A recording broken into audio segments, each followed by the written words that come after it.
एक दूर दराज के गांव में एक पुरानी और खंडर सी हवेली थी जिसे लोग भूतिया मानते थे। सालों पहले एक पूरा परिवार अचानक से इस हवेली से गायब हो गया और उसके बाद वहां जाने की कोई हिम्मत भी नहीं करता था। लोग कहते थे कि उस परिवार की आत्मा आज भी वहां भटक रही है और जो भी हवेली में गया वो कभी वापस नहीं आए। तो आज मैं 4 दोस्तों की वो खौफनाक घटना बताऊंगा जिसे सुन के आपके भी गूज़बम्स आ जाएंगे। तो चलिए शुरू करते हैं बिना किसी देरी के।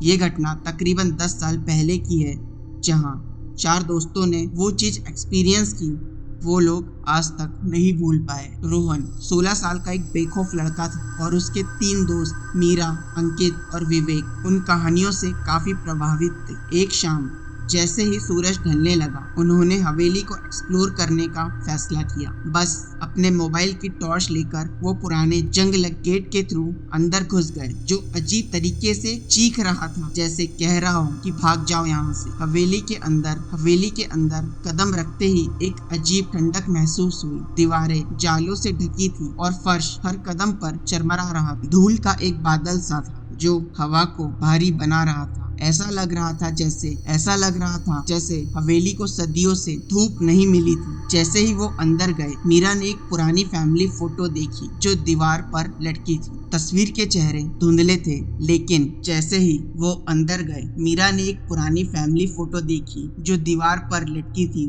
तस्वीर के चेहरे धुंधले थे, लेकिन उनकी आंखें जैसे उन्हें देख रही थी। सबके दिल में डर बैठ